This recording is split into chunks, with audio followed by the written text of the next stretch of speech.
기독교는 그리스도교를 한자로 음력 표현한 겁니다.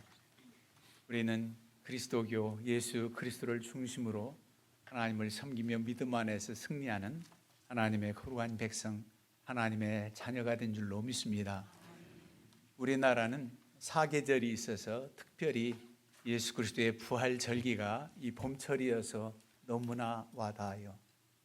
모든 겨울철에 죽은 것과 같은 앙상한 나뭇가지들이 이제 푸르러지고 새싹이 돋아나고, 이런 봄철 절기에 부활하신 예수 그리스도 부활절기를 만든 것은 참으로 우리로 하여금 더 깨우치고 더 와닿게 하는 그런 뜻이 있다고 믿습니다. 정말 감사한 일이지요. 어느 나라는 여름에 크리스마스 그러는데 우리는 이런 계절을 통해서도 하나님의 놀라운 은혜와 사랑을 경험하게 되는 줄로 믿습니다. 오늘은 예수 그리스도가 이 땅에 오실 때 참 빛으로 오셨다, 빛 대신 주님, 그렇게 우리가 고백하고 있어요. 빛 대신 예수 그리스도를 정작 그 백성들은 알지 못하고 거부합니다.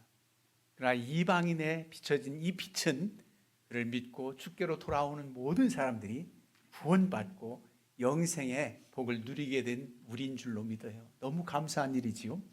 그래서 더 이상 이제는 어둠 가운데 거하지 않고 빛 대신 주님을 바라보고 빛에 거하여 빛으로 승리하는 삶을 살길 원하기에 오늘 어둠에 거하지 않는 은혜, 이런 제목으로 은혜를 나누려고 합니다. 어둠에 거하지 않는 은혜. 여러분, 어둠에 거하지 않는다는 것은 바로 또 빛에 거하는 은혜라는 거예요. 빛 대신 예수 안에 사는 은혜가 얼마나 놀라운지 우리로 하여금 말씀을 통해서 가르쳐주는 교훈을 생각해 보고자 하는 것입니다. 이 요한복음 12장 44절에서 50절 말씀은 예수님의 공생의 마지막 부분에서 선포한 아주 중요한 말씀입니다. 단순한 권면이 아니라 인간의 영원한 운명을 가르는 그런 아주 선언과도 같아요.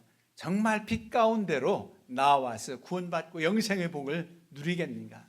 여전히 어둠 가운데 있겠는가? 말씀입니다. 그러면 빛은 무엇이고 어둠은 무엇을 상징하는 단어입니까? 빛은 참으로 진리요 생명이요 구원의 길, 영생의 길이 바로 빛을 상징하는 그런 단어입니다.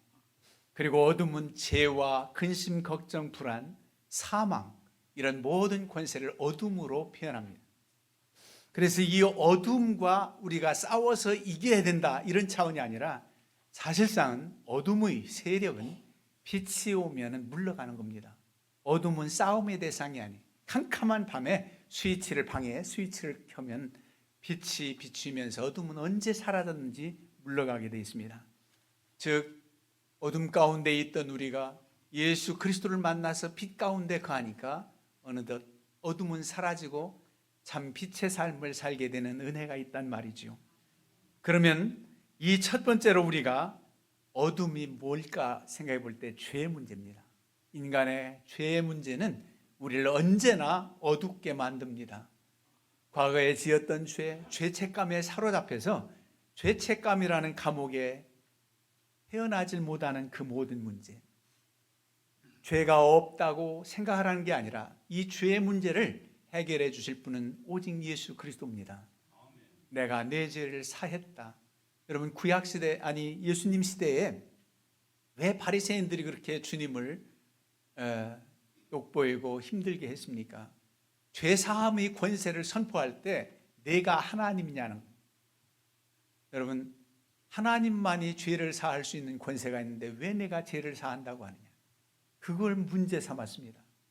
오늘 말씀 같은 깨닫지요. 우리는 예수 그리스도는 바로 하나님께로부터 보내심을 받은 것이다. 예수를 믿는 자는 곧 하나님을 믿는 것이다. 예수님을 보는 자는 하나님, 성부 하나님을 본 자이다. 즉 예수 그리스도는 하나님이라는 겁니다. 그 하나님의 권세를 알지 못하고 그저 예수님이 죄까지도 사한다고 그렇게 신성모독죄로 그렇게 주님을 비방하고 모욕하고 그랬던 겁니다. 여러분, 참 주님을 몰랐던 거지요. 빛 대신 주님을 알고 우리가 믿게 된 것은 은혜입니다. 그래서 죄의 문제 다 해결함 받고 주 안에서 참 자유함을 얻게 된 것이 너무나도 감사한 일이고, 이젠 빛 대신 주님과 함께 하니까 죄책감에 사로잡히는 것은 다 떨쳐버리고 주 안에서 빛에 가는 삶을 사는 은혜가 있게 됩니다. 여러분, 우리의 힘으로는 그 어둠의 세력을 몰아낼 수가 없다는 말입니다. 오직 주님께서 빛 되신 주님이 그 어둠을 몰아내서 그 은혜 가운데 거하게 한다는 겁니다. 그래서 사도 바울은 에베소서 6장 말씀에 이렇게 말합니다. 너희가 전에는 어둠이더니 이제는 주 안에서 빛이라. 빛의 자녀들처럼 행하라. 빛의 열매는 모든 착함과 의로움과 진실함에 있느니라. 주를 기쁘시게 할 것이 무엇인가 시험하여 보라. 너희는 열매 없는 어둠의 일에 참여하지 말고 도리어 책망하라. 그들이 은밀히 행하는 것들은 말하기도 부끄러운 것들이라. 그러나 책망을 받는 모든 것은 빛으로 말미암아 드러나니 드러나는 것마다 빛이니라. 그러므로 이르시기를 잠자는 자여 깨어서 죽은 자들 가운데서 일어나라. 그리스도께서 너에게 비추이시라 하시니라. 빛을 비추어서 어둠의 세력, 어둠 가운데 거하는 삶을 청산한다는 겁니다. 참으로 놀라운 은혜이지요. 여러분, 빛 대신 주님 안에 살면 과거에 죄에 사로잡힌 그 감옥 생활에서 헤어나는 겁니다. 자유한 거예요. 그리고 주 안에서 빛에 거하는 삶을 살아가는 사람들은 죄의 종 노릇하지 않습니다. 죄를 이기는 능력을 하나님께서 허락하셔요. 성령의 도우심으로 이기게 하십니다. 오히려 죄 가운데 거하고 죄 가운데 있을 때 그 불안이 너무나도 우리에게 부담이 되고 오히려 우리는 기쁨이 없게 돼요. 그리고 만약 주님 없이 살다 부지중에 죄를 지었다 할지라도 우리가 성령이 근심해서 우리로 하여금 회개의 영을 부어주셔서 회개하지 않을 수가 없어요. 그런데 누군 그렇게 말합니다. 회개하기가 주여 이 죄를 졌습니다. 또 잘못했습니다. 용서하세요. 그렇게 쉬운 회개가 아닙니다. 성령을 따라 회개하는 것은 내 상한 심령 통에 잡아가면서 마치 다윗이 침상이 젖도록 눈물로 회개하는 그 회개. 그래서 너무 회개하기가 힘들어서 죄와는 멀리 주 안에서 살아야 되겠다. 그런 고백도 하는 경우도 있어요. 그래서 주님 안에서 참 자유합니다. 그러나 여전히 자유하다고 하면서 살아가는, 왜 주님 없이도 사는데 뭐 문제냐 하는 이들은 그야말로 양심이 마비됐다 그러죠. 영적으로 감각이 마비되었기 때문에 죄를 범해도 여전히 죄 가운데 있으면서도 자유하게 사는 것처럼 보이는 겁니다. 그의 속 심령에는 곤고하고 아무런 소망이 없는 것을 깨닫지 못하고 살아가는 것이지요. 여러분, 빛이 오면 죄가 드러납니다.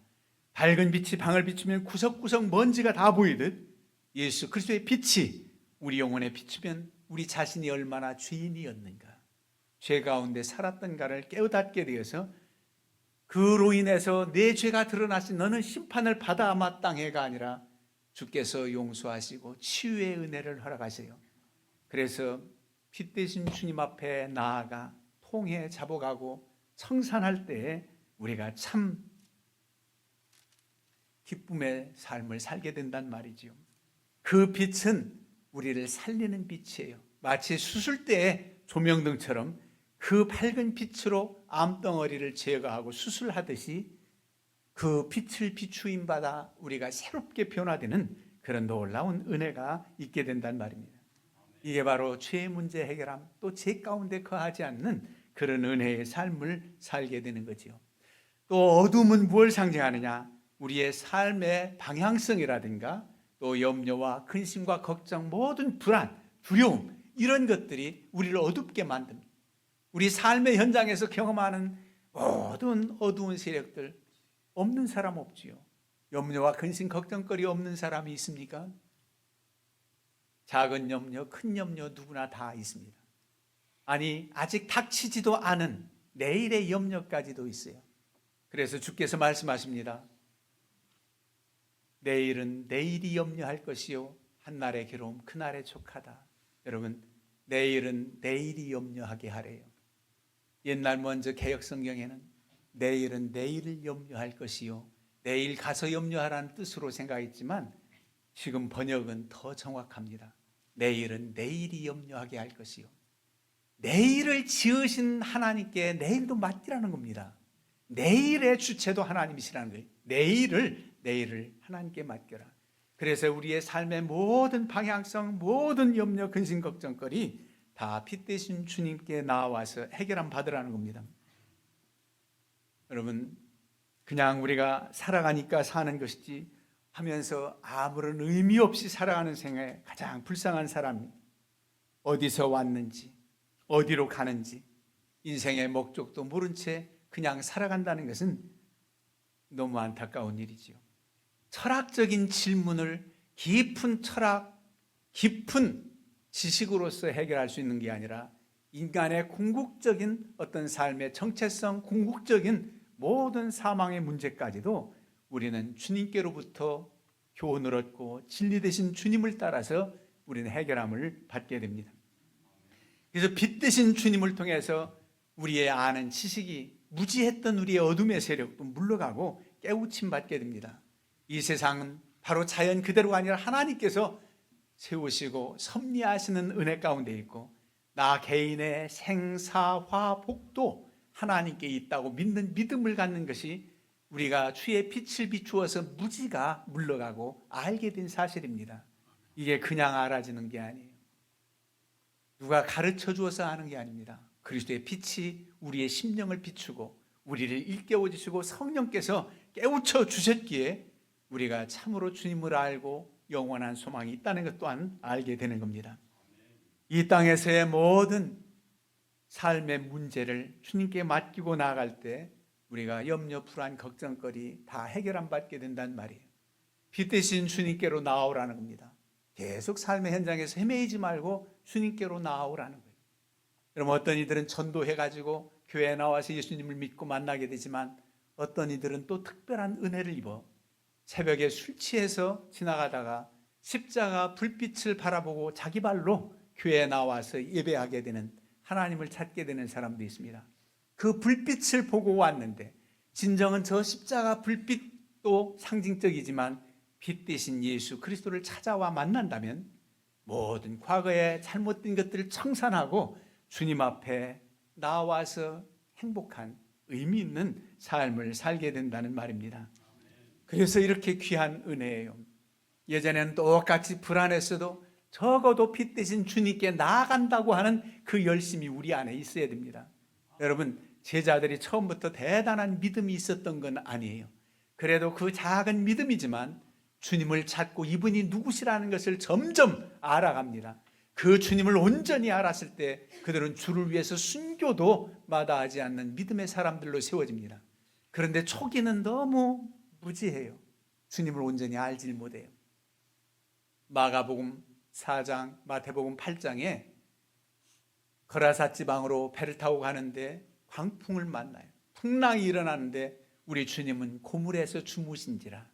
배의 앞부분은 선두는 이물, 배 뒤는 고물, 선미에서 주무시고 계시는 거예요. 풍랑이 일어나는. 제자들이 어떻게 해요? 주님을 깨웠죠. 주님 큰일 났습니다. 걱정됩니다. 막 배가 요동칩니다. 주님께서 바람과 바다를 꾸짖으시고 잠잠하게 하십니다. 아, 저분이 누구시기에? 주님께서 하신 말씀은 믿음이 작은 자들아. 엄청나게 제자들을 책망한 게 아닙니다. 책망은 바람과 바다를 꾸짖으셨고 적어도 제자들은 그래도 주님을 깨우는 믿음은 있잖아요. 이분이라면 주무시셔도 피곤하신데 육신을 입고 오신 예수님 주무시게 하고 믿음이 있다면 예수 그리스도의 이름으로 명하노니 바람과 바다 잔잔하라 했으면 됐을 겁니다. 근데 아직 그때는 믿음이 없어요. 그냥 주님을 깨워야 돼요. 그래도 주님을 깨워야만이 해결된다는 그 믿음을 보시고 바람과 바다를 꾸짖었지 너희들 왜 그렇게 믿음이 없느냐고 제자를 꾸짖지 않았습니다. 이게 그래도 적어도 주님을 찾는 초신자들의 믿음이라고 생각할 수 있어요. 빛 대신 주님께 나아오라는 겁니다. 그러다가 빛 대신 주님을 만나고 이제는 빛 안에 거해야 돼요. 멀리 바라보는 빛, 믿음의 주요 온전케 하신 예수를 바라보라. 바라보는 건 너무 귀하지요.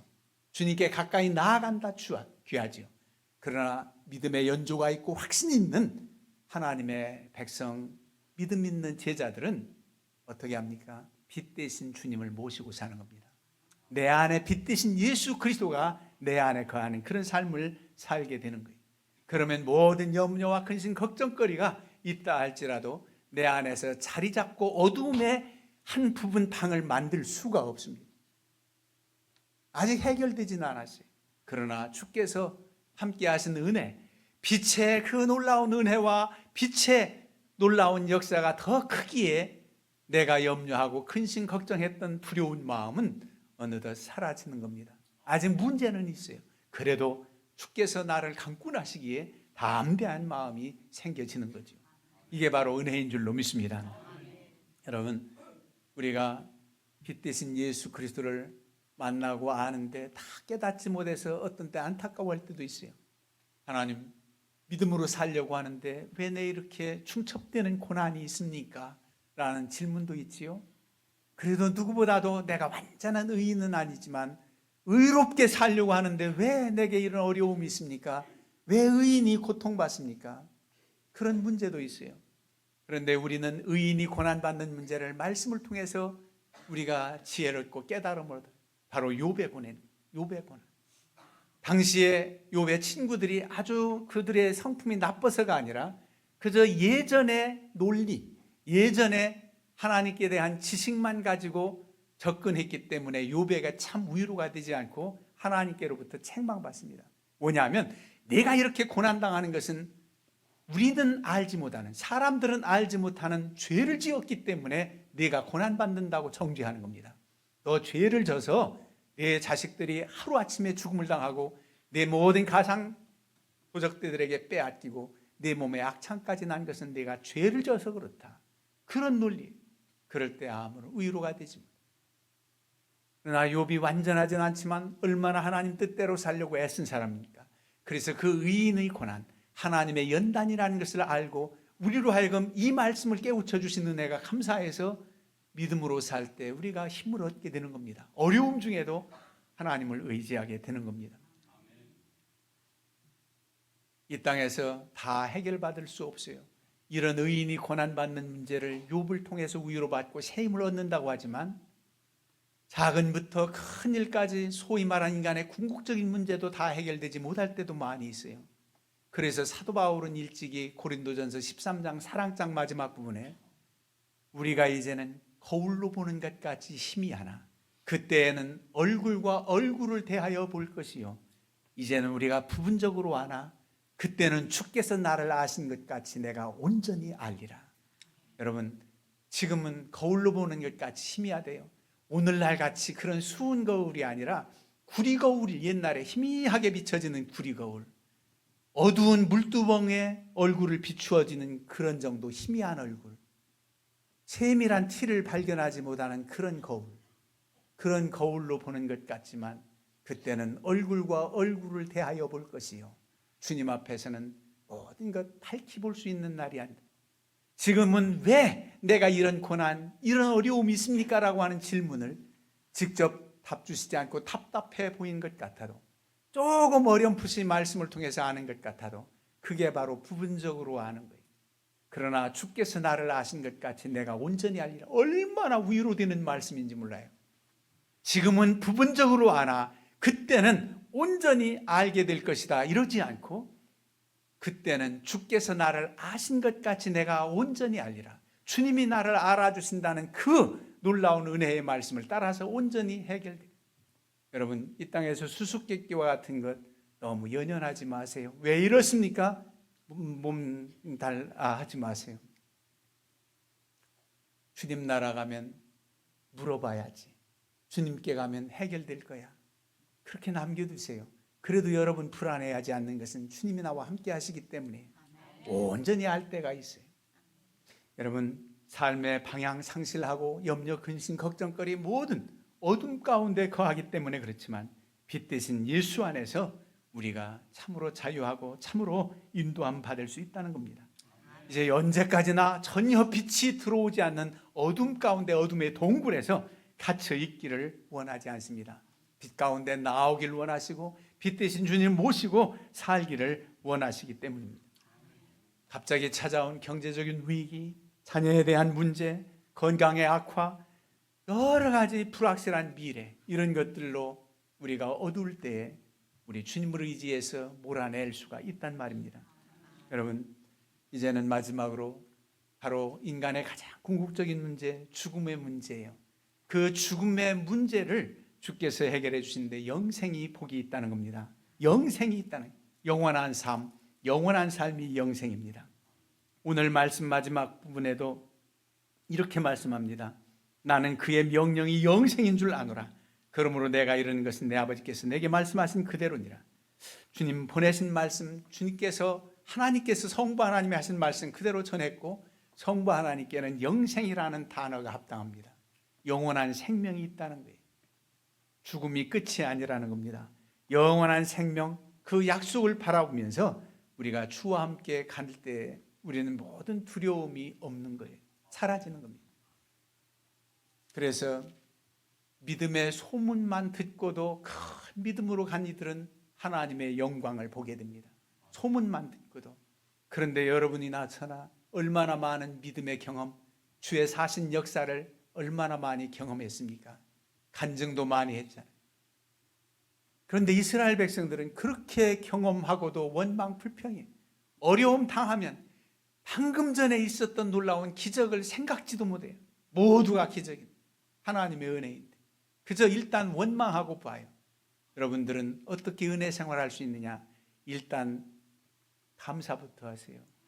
불안한데 감사해요. 어려운 일 닥쳤는데 감사해요. 이루실 줄 믿고 바로 응답 주실 줄 믿고 감사하는 겁니다. 그럴 때 우리가 악한 사단 권세가 조롱 못해요. 조금만 어려움 있으면 벌벌 떨고 두려워하면 사단 권세가 너무너무 좋아. 너무너무. 이번엔 둘이 갈 필요 없어. 사단, 군대 같은 사단 필요 없어. 나 혼자 가도 저를 무너뜨릴 수 있어. 여러분 불안해하지 마세요. 군대에서도 싸움의 승리는 무기보다도 사기 충천에 있다고. 그 사기를 높이기 위해서 군가가 지어집니다. 군가. 얼마나 씩씩하고 우렁차고 용감하게 군가를 부릅니까? 왜? 사기를 높이기 위해서. 근데 우리는 예수 그리스도 대장부 되신 주님과 함께 사기 충천에서 두려움을 몰아내니까 얼씬도 못하는 겁니다. 악한 자가 와서 만지지도 못하게 하시느니라. 이런 말씀이 우리에게 적용되는 거예요. 그런데 반대로 주께 대한 하나님과 함께 하신 이스라엘 백성들에 대한 소문을 듣고 여리고 성 사람들은 얼마나 불행합니다. 불안해해요. 이스라엘 사람들로 인하여 여리고 성은 굳게 닫혔고 출입하는 자 없더라. 두려워서 떨면서 굳게 닫아놓고 숨지기고 있다는 겁니다. 그런데 기생 라합은 어때요? 하나님의 나라 거룩한 백성이 들어오면 우리는 구원받는다는 소망 가운데 더 벌벌 떠는 게 아니라 담대히 기다리고 있지 않아요. 이게 바로 놀라운 차이입니다. 우리는 빛 대신 예수 그리스도와 함께합니다. 그래서 두려움이 우리를 엄습하지 못하고 강하고 담대한 믿음으로 승리케 되는 역사가 있단 말입니다. 이제 우리는 빛 대신 주님과 함께 동행하는 삶을 살아가요. 과거의 어둠 가운데 사로잡히지 않는 자유함과 죄의 용서함을 받았고 이제는 다시는 범죄하지 않도록 해라. 현장에서 잡힌 가늠한 여인 불쌍히 여기시고 용서했듯 이제는 빛 대신 주님과 함께하면서 어둠에 거하지 말라는 겁니다. 그래서 주님과 함께 승리하고 주님과 함께 영생의 복이 있음을 확신하면서 이 빛을 또한 증거하는 자가 되어야 됩니다. 여러분을 믿고 여러분들의 소망에 찬 얼굴빛을 보고 당신은 어떻게 그렇게 행복하게 사십니까? 소망에 관한 이유를 묻고 여러분들에게 궁금해하는 사람들이 주변에 많아지길 축원합니다. 물어봐요. 어떻게 그렇게 당신은 행복해 보이냐? 어찌 그렇게 마음이 평안해 보이냐? 우리의 그 작은 빛을 보고 다가와서 묻는다면 여러분 말하십시오. 내가 믿는 하나님이 내게 얼마나 은혜를 주시는지. 그런데 참빛 곧 큰 빛이 있다. 이 빛을 만나러 오라. 나는 그저 작은 불빛에 속하지만 나에게 이 큰 빛을 비추어서 나로 하여금 이렇게 살도록 은혜 주신 하나님께로 나오라고 그게 전도입니다. 빛 대신 주님께로 나아오시. 이게 빛을 발하라는 겁니다. 이 빛 대신 주의 영광을 나타내며 승리하는 삶을 사시기를 주님의 이름으로 축원합니다. 이 시간은 봉헌 특별 찬양을 유은복 권사님이 해주시겠습니다.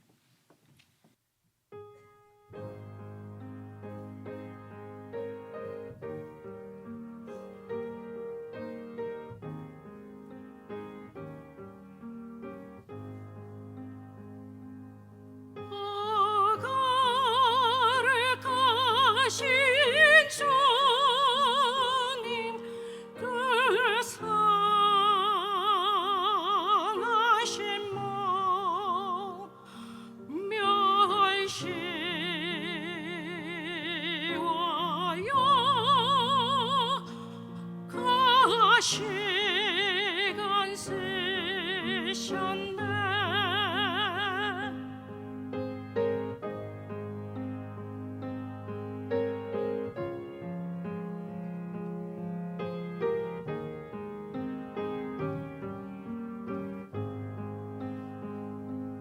주님이 당하신 고난,